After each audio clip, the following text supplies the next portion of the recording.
94.3 my FM जियो दिल से लेके आ रहे हैं एक बार फिर से कहानी जज्बे की सीजन 2 मेरे साथ यानी कि शैलेश लोढ़ा के साथ। पहले सीजन में हम ऐसे लोगों से मिले जिनकी कहानियां कमाल की थी और दूसरे सीजन में हम और कमाल के लोगों से मिलने जा रहे हैं जिनकी कहानियां इतनी कमाल की है कि आप उनसे प्रभावित होंगे, आप उनसे प्रेरित होंगे और कहेंगे ये कहानियां सुन के हमने भी जज्बा जाग गया है। देखिए कहानी जज्बे की season 2 powered by zebras.com, fastemi.com।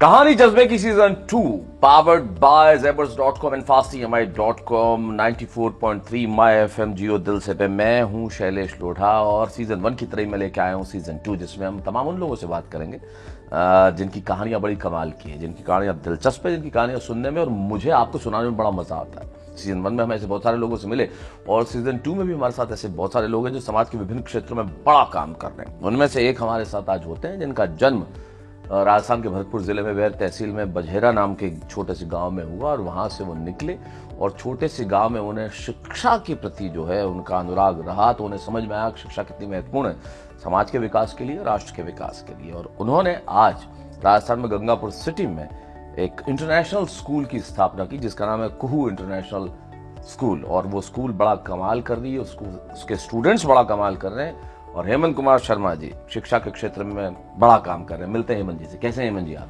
अच्छे हैं सर, बढ़िया। छोटे से गांव में पैदा हुए और इंटरनेशनल स्कूल तक की ये दौड़ कैसे? दरअसल मेरे पिता का ये सपना था जी। और जब मैं छोटा था तो पिता के ट्रांसफ़र के साथ हम गंगापुर सिटी आ गए जब मैं 5 वर्ष का था जी। और वहाँ हम सरकारी स्कूल में पढ़ते थे। तो वहाँ पहली क्लास से ही मुझे कुछ ऐसा अवसर मिला कि हमारे गुरुजी कभी छुट्टी पे हुआ करते थे या कभी उन्हें कोई काम होता था तो आपको कहते थे पढ़ा तो मुझे कहते थे कि मुझे मॉनिटर के रूप में कहते थे कि आप इन बच्चों का ध्यान रखो। पहले स्कूलों में अक्सर होता था। हाँ, आप भी जी। मैं सरकारी स्कूलों में पढ़ा हूँ, विशुद्ध सरकारी स्कूलों में। तो वही हमारी रहा, हमारे साथ भी रहा। तो उस समय छड़ी और हुआ करती थी हाथ में, एक टहनी होती थी। हाँ, तो गुरुजी वो दे देते थे। और चूंकि मेरा इंटरेस्ट कुछ मैथमेटिक्स में ज़्यादा था तो मैं बच्चों को पहाड़े सिखाना, गिनती सिखाना और कुछ जोड़ बाकी गुणा भाग इस तरह की जो पहली क्लास में 2 एकम 2 2 दूनी 4 हाँ, उस तरह से करता था। तो मेरे अंदर एक बाल शिक्षक के रूप में एक जन्म हुआ। मुझे लगा कि मैं पढ़ा सकता हूँ।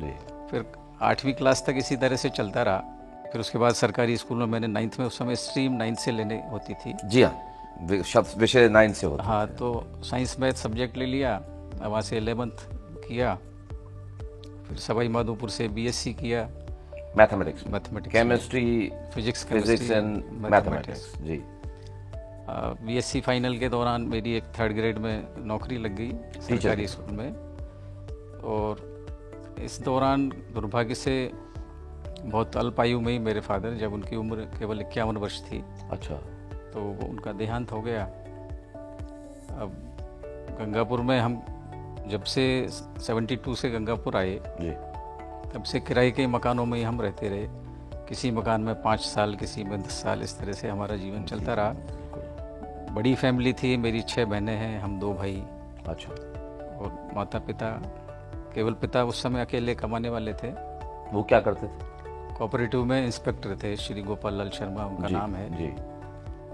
उनके देहांत के बाद हमारे सामने बिल्कुल अंधेरा हमारे जीवन में छा गया, क्योंकि उस समय पिता की सैलरी भी लगभग 2000 रुपये हुआ करती थी। आपको भी शायद ध्यान होगा उस समय वेतनमान बहुत कम थे सरकारी। जी, मैं एक सरकारी कर्मचारी का बेटा हूँ। हाँ, मुझसे ज़्यादा कौन जानता है? मैंने भी आपके बारे में पढ़ रखा है और आपको देखता हूँ। मेरे दोनों बच्चे जो यहाँ कार्यक्रम देख रहे हैं वो तारक मेहता का उल्टा चश्मा दिन रात यही देखते रहते हैं। बड़े फैन है वो आपके।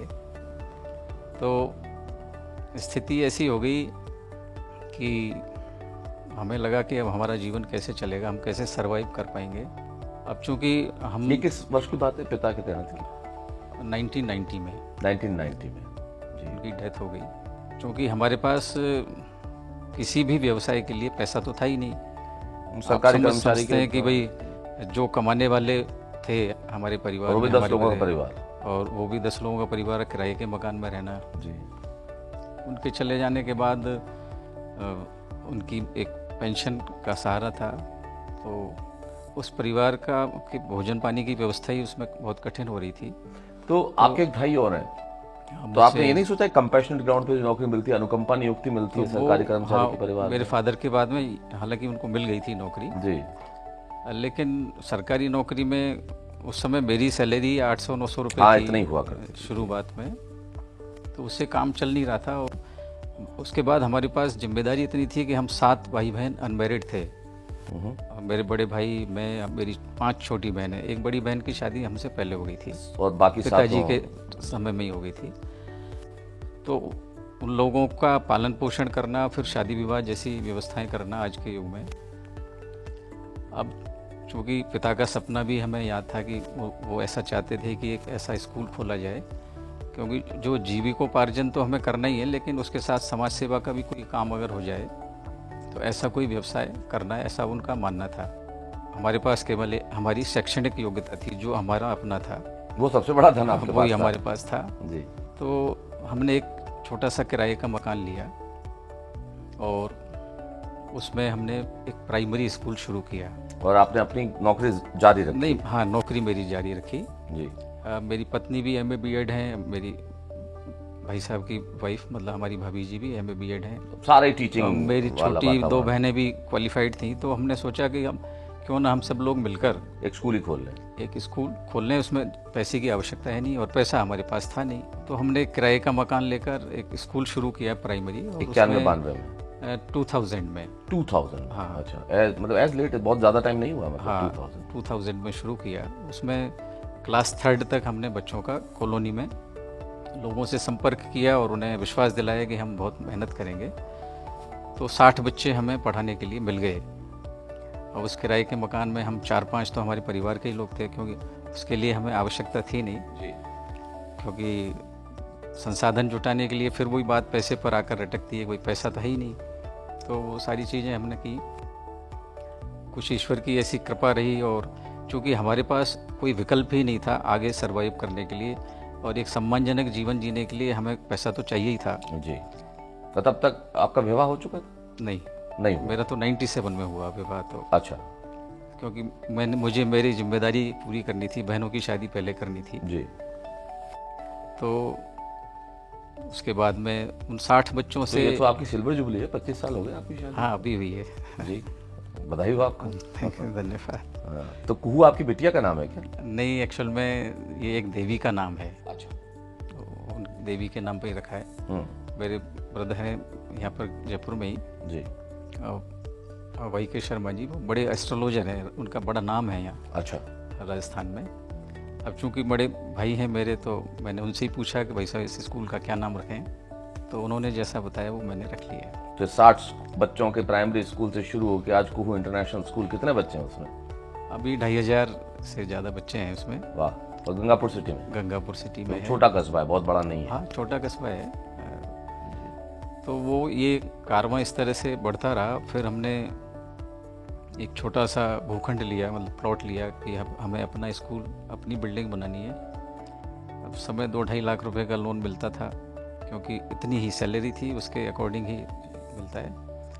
वो बनाया, फिर उसमें धीरे धीरे चलता रहा। फिर उस स्कूल को अपग्रेड किया, और 2-3 साल में तो हमारे पास स्थिति ये हो गई कि हमें एडमिशन के लिए टेस्ट रखना पड़ा, इतनी भीड़ आने लगी क्योंकि जगह कम थी। और हमने, चूंकि हमारे पास इसके अलावा कोई चारा नहीं था, जैसा मैंने बताया कि हमें मेहनत करनी ही करनी है। जी। और पूरा परिवार जुट गया? पूरा आप, परिवार, पत्नी, भाई साहब, उनकी पत्नी, हाँ, बहनें, सब सबने मिलकर वो संघर्ष का जो दौर था उसमें हमने काम किया।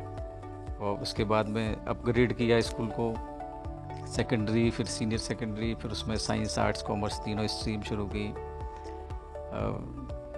ऐसे चलता रहा। और हमको जो उस स्कूल से हमारे वेतन के रूप में जो पैसा मिलता था, उससे हमने अपने परिवार को आगे बढ़ाया। अपना खुद का मकान बनाया, स्कूल की दूसरी बिल्डिंग बनाई। और इस स्कूल में हमने एक नया इनोवेशन ये किया कि सामान्यतः या तो कोई स्कूल ही होता है या कोई कोचिंग ही होता है। हमने स्कूल और कोचिंग दोनों को मिक्स कर दिया। तो जो बच्चे हमारे यहाँ पढ़ते हैं वो 6th क्लास से ही, उनको हम प्री फाउंडेशन का कोर्स भी कराते हैं उसी फीस में। अच्छा। ताकि उन्हें आगे सारे कॉम्पिटिटिव जो एग्जाम्स देने में दिक्कत नहीं हो। दिक्कत नहीं हो। हमारे यहाँ आईआईटी नीट की फाउंडेशन क्लास भी हम चलाते मुझे हैं। पता चला आपके बहुत सारे स्टूडेंट्स ने आईआईटी नीट क्लियर किया है। हाँ, काफ़ी किया है। और अभी पिछले दिनों ही अभी 24 जुलाई को प्राइड ऑफ राजस्थान अवार्ड आपको से मिला, मुझे पता चला माननीय मुख्यमंत्री जी ने अशोक आपको गहलोत ने मुझे प्राइड सम्मानित ऑफ भी राजस्थान किया। दिया जी। वो केवल इसी के आधार पर दिया कि हमने स्कूल के क्षेत्र में बड़ा काम बहुत किया। बड़ा काम तो किया। आप इंटरनेशनल स्कूल लिखते हैं तो क्या आईबी बोर्ड्स है उसमें? नहीं, आरबीएसई बोर्ड है सर यहाँ। तो फिर इंटरनेशनल का अर्थ यहाँ उसका उस IB मायने बोर्ड में से कोई नहीं है, लेकिन है राजस्थान बोर्ड। राजस्थान बोर्ड का। जी, चलिए बहुत बढ़िया। तो आप ये तो कमाल काम कर रहे हैं। मैं सुना आप समाज सेवा में बड़ी रुचि रखते हैं। कोरोना काल में आपने लोगों की मदद की और एक हेल्थ कॉर्नर भी कुछ खोल रखा है आपने। वो क्या है? वो 2016 में मैंने किसी अखबार में पढ़ा कि नेकी की दीवार, शायद आपका जब मैंने भी पढ़ा ध्यान बिल्कुल गया जाना है होगा। उस पर। उससे कुछ प्रेरणा मिली तो मैंने मेरे दोस्तों को कहा अगले दिन, क्योंकि मेरी आदत ही है कि मुझे अगर कुछ अच्छा लगता है तो मैं उसमें देर करना नहीं चाहता। मैं ये चाहता हूँ कि कल ही ये काम होना चाहिए। मेरे दोस्तों को मैंने बुलाया, मैंने कहा यार ये बहुत अच्छा एक आइडिया है, इससे समाज सेवा भी होगी और लोग इसमें जुड़ेंगे भी। तो हमने वहाँ शुरू किया। सरकार से परमिशन लेके हमने एक टेम्परेरी शेड बनाया। जिसके पास भी जो सामान है वो दो और वो गरीबों में वितरित कर दिया। जो जिसको जरूरत है वो ले जाए और जिसके पास है वो दे जाए, अधिक है और जो उसके काम नहीं आ रहा है वो उसको किताबें, कपड़े, दवाइयाँ, सारी चीजें सब कुछ हमने दिया। और काफ़ी अच्छा रिस्पांस मिला, बहुत लोगों की हेल्प हुई और उससे हमें बहुत खुशी मिली। बहुत अच्छा। अब क्या सपना है आपका हेमंत जी? मेरा सपना ये है सर कि मैं ये चाहता हूँ कि बच्चे का केवल एकेडमिक पार्ट में ही उसका डेवलपमेंट नहीं हो, मतलब एक समग्र विकास होना, होलिस्टिक डेवलपमेंट होना चाहिए, जो आपका स्कूल प्रोवाइड करता है। कोशिश करते हैं, यद्यपि स्कूल के बस की बात नहीं है ये काम करना। जब तक बच्चा आपके पास 24 आवर्स नहीं रहेगा तब तक संभव नहीं। आप ये संभव हम चाहे हम बोर्डिंग स्कूल करने का नहीं सोचा कि वहीं मैं वही सोच रहा हूँ कि एक रेजिडेंशियल, तब तो वही एक रेजिडेंशियल स्कूल हो। हाँ, वही उसका तरीका तो एक ही है। बिल्कुल वही तरीका तो है। आप सुबह 5 बजे उठा के योगा कराने से लेके और रात को उनको प्रार्थना करा के सुलाएं। बिल्कुल बिल्कुल। तो ऐसा ही एक ड्रीम है, मतलब, और हम सोचते हैं इसको ईश्वर जरूर पूरा करेगा। निश्चित तौर पे जब आप एक 60 बच्चों की प्राइमरी स्कूल से एक इंटरनेशनल 2500 बच्चों की इंटरनेशनल स्कूल तक पहुंच सकते हैं तो ये भी बड़ी बात नहीं, आप कर ही दिखाएंगे बच्चों को। अच्छा, हमारा केवल ये नहीं है कि हम अपने स्कूल तक ही अपने आप को सीमित समझते हो। हम ये चाहते हैं हमेशा से कि जो बच्चे हमारे यहाँ नहीं पढ़ रहे हैं हम उनके लिए भी कुछ ऐसा काम करें। जी, मुझे पता चला कि जिनके 90% आते हैं उन्हें आपको हम फ्री पढ़ाते हैं। आप बिल्कुल फ्री पढ़ाते हैं। और वो चाहे आपकी स्कूल में 10वीं के आधार पर हम उसको लेते हैं। 90% जो बोर्ड में बच्चा लाता है, और मेरे ख्याल से 100 से अधिक बच्चे 100 से अधिक बच्चों का 90% से ऊपर है। हाँ, वाह। वो चारों तरफ से आते हैं वो जी, और आप उन्हें बिल्कुल कोई फीस नहीं लेते? कोई फीस नहीं उनको, बल्कि आईआईटी और नीट की फाउंडेशन भी कराते हैं उनको, वो भी निःशुल्क। मतलब ही नहीं है, पैसा तो हम मांगते ही नहीं। और जो गरीब बच्चे उनको रियायत भी करते हैं आप फीस में? आर्थिक जो उनकी स्थिति है, अब ये तो उनके बताने पे ही पता चलता है। अगर हमसे कोई कहता है कि भाई मेरी ये परिस्थिति है और मैं इतनी, यद्यपि हमारी फीस इतनी कम है, आप ताज्जुब करेंगे कि जयपुर के किसी स्कूल की जो 1 महीने की फीस है उससे कम हमारी पूरे साल भर की फीस होती है। मतलब यहाँ लाखों में, हम हजारों रुपए में फीस लेते हैं। अगर शेयर करना चाहें कितनी फीस लेते हैं आप साल भर की? प्राइमरी के बच्चों से तो 10,000 रुपये साल भर की फीस लेते हैं। अच्छा, बस। और सेकेंडरी स्कूल में 20 से 25,000 रुपये की फीस है, लगभग 2,000 रुपये महीना। 2,000 रुपये, जो बहुत कम फीस है। बहुत कम फीस है। फाउंडेशन में हम, मतलब हमारे यहाँ फाउंडेशन वाला बच्चा भी 35-40 हज़ार रुपये में आईआईटी नीट की फाउंडेशन करके जाता है। तो बहुत बढ़िया काम करे हमारे पास। 12वीं के साथ अभी रिसेंटली एक बच्ची, कुमकुम वर्मा नाम की बच्ची ने 12th के साथ में ही नीट क्वालिफाई किया और एसएमएस मेडिकल कॉलेज से ही वो अभी ट्रेनिंग कर रही है। वाह। वो 12th के साथ ही, हालांकि वो बहुत इंटेलिजेंट बच्ची भी थी और नर्सरी से हमारे यहाँ पढ़ी। उसने 12th में भी उसकी 98 पॉइंट समथिंग थी। एक्स्ट्रा ऑर्डिनरी बच्ची थी। 98% मुझे सुन के भी कई बार, मतलब सर आजकल स्थिति तो 100% पर पहुंच रही है। अभी तो स्थितियाँ हमारे जमाने में तो अभी, पहले तो 60% मतलब बहुत काबिल बच्चा है। वो फर्स्ट डिवीजन की एक छोटी सी लाइन आती थी, अलग आती थी, अखबारों में रिजल्ट देखे जाते थे। और जब प्रथम जिन्होंने स्थान मतलब जो फर्स्ट डिवीजन है, फर्स्ट डिवीजन आना ही बड़ा बहुत बड़ी बात होती थी। और भगवान की दया से मैं 10th 11 दोनों फर्स्ट डिवीजन आया, तो उस लिस्ट में नाम था, तो बड़ा अच्छा लगता था। मिठाई बांटी होगी आपके जी, लिस्ट परिवार बहुत वालों कम ने। होती थी, तो बड़ी चीज़ थी। तो अब तो 98% आने लगे। आप जैसे शिक्षक और संस्थान उसमें मदद कर रहे हैं, इसलिए मैं आपको बधाई देना चाहता हूँ। हमारे पास आखिरी 1 मिनट है, सिर्फ 2 सवाल मैं आपसे करूंगा। किसी बात का जीवन में कोई रिग्रेट या खेद? नहीं, कोई अफसोस नहीं है किसी कोई तरह अफसोस का। नहीं जी। और मैं तो जो इस कार्यक्रम को देख रहे हैं लोग, मैं उनसे भी ये अपील करना चाहूँगा कि बच्चों के समग्र विकास के लिए हर आदमी भूमिका निभा सकता है। उसके लिए शिक्षक होना कोई आवश्यक नहीं है, उसके लिए किसी डिग्री की आवश्यकता नहीं है। आप किसी से भी सीख सकते हैं। किसी से भी सीख सकते हैं, और हमारी पहली गुरु तो हमारी माँ ही होती है। जी जी। और मैनेजमेंट तो मैंने मेरी माँ से ही सीखा है, मैं आपको शेयर करना चाहूँगा जी। मैं बताना बीच में भूल गया, क्योंकि जिन परिस्थितियों में मेरी माँ ने मेरे परिवार को चलाया, आप समझ सकते हैं। मैं समझ सकता हूँ, कितनी पति के कठिन जाने के बाद और बड़ा परिवार चलाना और बच्चियों की शादी करना। जी, मैं समझ मतलब हमें केवल हम परिवार को चलाने के लिए आर्थिक सोर्स ढूंढने में ही रहे कि भाई पैसा कहाँ से लेकिन आए। वो सामाजिक लेकिन संबल बाकी बनके सारी चीज़ें तो हमारी माँ ने ही संपन्न कराई, और आज भी हम उनके दिशा निर्देश पर ही चलते हैं। वो दुनिया में माँ से बढ़कर तो कुछ कोई होता है भी नहीं, नहीं। तो उससे बढ़ के कुछ होता ही जैसे नहीं। मैं कह रहा हूँ कि माँ पहला गुरु होती है, ऐसे ही समाज में हर व्यक्ति एक शिक्षक का काम कर सकता है, क्योंकि हर आदमी के पास एक अद्वितीय प्रतिभा के साथ ईश्वर ने हमें भेजा है। और एक कहावत है ना कि भाई अगर हम किसी मछली से पेड़ पर चढ़ने की योग्यता तलाश करेंगे तो वो बेवकूफ़ नजर आएगी। संभव नहीं। तो हर आदमी में फिर भी एक अलग तरह की प्रतिभा है, और वो समाज में उसका उपयोग कर सकता है किसी को दिशा देने के लिए। तो मैं चाहूँगा सभी समग्र विकास के लिए हम सब मिलकर काम करें। चलिए, देश बहुत अच्छा लगा आगे आपसे बात बढ़ेगा। करें। आखिरी सवाल, अपनी सफलता का श्रेय किससे देना चाहेंगे? माँ को तो आपने बताया ही है। मेरे माता पिता को ही है, क्योंकि अगर उनका ये सपना नहीं होता तो मैं आज यहाँ नहीं होता, और मैं आपके पास भी नहीं बैठा होता, जाहिर सी बात है। क्या बात है, बहुत अच्छा लगा हेमंत कुमार शर्मा जी से बात करके हमें, क्योंकि उन्होंने कर दिखाया एक कम उम्र में पिता का चला जाना, और उसके बाद भी अपने सपनों को जिंदा रखना, एक बड़े परिवार में होना जहाँ आर्थिक साधन इतने नहीं हो, लेकिन 60 बच्चों की प्राइमरी स्कूल शुरू करना और वहाँ से 2500 बच्चों के इंटरनेशनल स्कूल तक पहुँच जाना, और उसमें भी निःशुल्क पढ़ाना उन बच्चों को जो मेधावी हैं और उन बच्चों को जो आर्थिक रूप से सक्षम नहीं है, ये छोटा काम नहीं है। वो समाज सेवा और शिक्षा दोनों साथ साथ कर रहे हैं। इसलिए मैं हेमंत कुमार शर्मा जी को बहुत बहुत बधाई देना चाहता हूँ। कुहू इंटरनेशनल स्कूल से वो हमारे बीच में आते हैं। ऐसी कई शख्सियतों से हम मिलते रहेंगे इस सीजन में, कहानी जज्बे की सीजन 2 में, मेरे यानी शैलेश लोढ़ा के साथ। बस बने रहिए।